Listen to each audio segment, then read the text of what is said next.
Eto na nga mga chong, marami tayong basketball updates. Barangay Ginebra, possible na makaharap ang Northport Batampier sa quarterfinals. Paano nga bang mangyayari yan? RJ Abarrientos, weapon ng Barangay Ginebra sa PBA Playoffs. Pinaghahandaan na nga ng Barangay Ginebra ang mas dikdingang labanan na PBA Playoffs. At kahit anong kupunan nga yung kanilang makaharap, ay paniguradong hindi magiging madali. Pero meron ngang isang player, si Coach Tim Cone, na pinaka magiging weapon ng kanyang kupunan.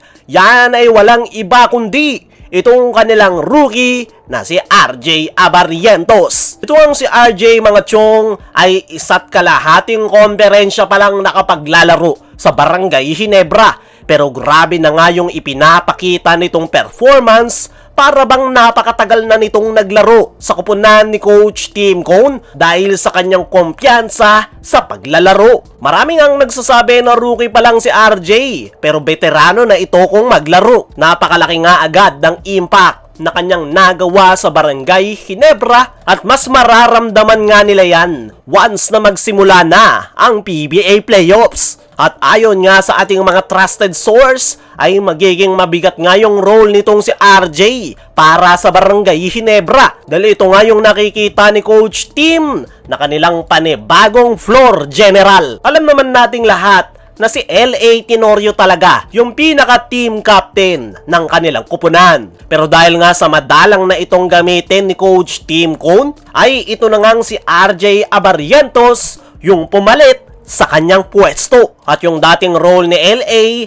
ay yung gagampanan na ngayon nitong si RJ Abarrientos sa Barangay Ginebra. Nabanggit nga mismo ni RJ nitong nakaraan lang na ang pagiging floor general ang focus niya ngayon sa kanilang team practice at kailangan niya nga yung magawa bago pa magsimula ang PBA Playoffs. Para sa akin mga chong, ay tiwala ko na magagawa ng maayos nitong si RJ Abarrientos yung kanyang pagiging floor general ng Barangay Ginebra. Nandoon na nga yung kanyang skills at talent, napakataas nga rin ng kanyang basketball IQ. At the same time, ay malaki na rin yung kanyang knowledge sa sistemang ginagamit ni Coach Tim Cone na triangle offense. Kaya naman, napakalaki ng tiwala ni Coach Tim dito kay RJ Abarrientos na sa kanya magsisimula yung opensa ng kanilang kupunan. Last conference ay napakaganda na nang ipinakita nitong si RJ. At noong kapusin nga sila sa finals,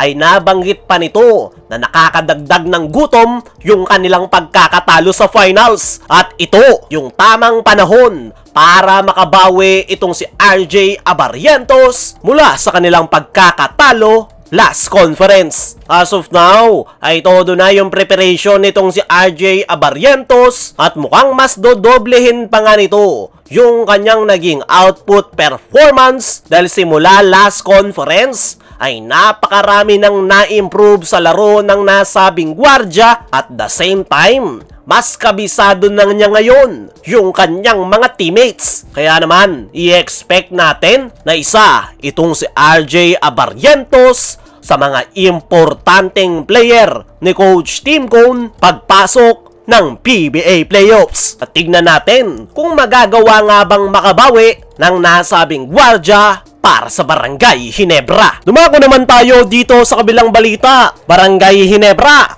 possible na makaharap ang Northport Batampier sa quarterfinals. Paano nga bang mangyayari yan? Kasalukuyang nang nangunguna sa team standings itong Northport Batampier na merong 9 wins at 3 loss record. Pero hindi nga nangangahulugan yan na secured na sila sa number 1 spot dahil matapos matalo ng Hong Kong Eastern at panalo naman ang TNT Tropang Giga kontra San Miguel, ay umakyat nga yung TNT sa team standings at possible na maaagaw pa nila ang twice to beat advantage. At nakadepende nga sa Barangay Ginebra yung kapalaran ngayon ng Northport dahil kung matatalo ang Ginebra sa Meralco Bolts ay magkakaroon ng triple tie sa number 1 at number 2 position at malalaglag nga sa quotient system ang Northport Batampier at makakalaban nila ang Ginebra sa best of 3 quarterfinals. Kung mananalo naman ang Ginebra sa Meralco, ay mananatiling number 1 ang Northport Batangier.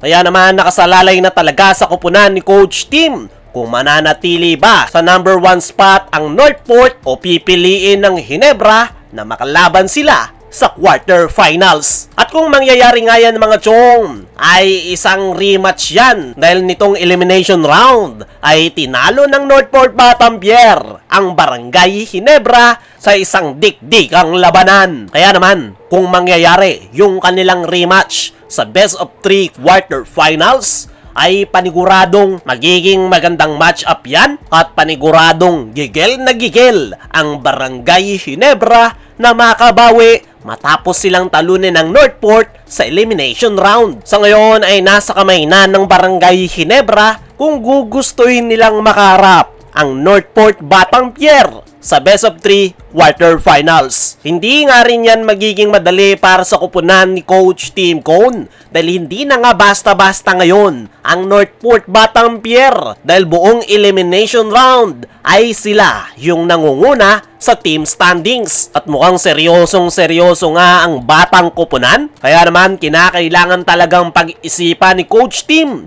kung gusto nilang makaharap ang Northport Batangier. Kaya mga chong, ano masasabi nyo na possible na mag-aharap ang Ginebra at Northport sa best of 3 quarterfinals? Ano rin yung masasabi nyo na si RJ Abarrientos ang isa sa pinaka-importanting player ni Coach Tim sa PBA Playoffs? I-comment mo lang dyan sa ibaba.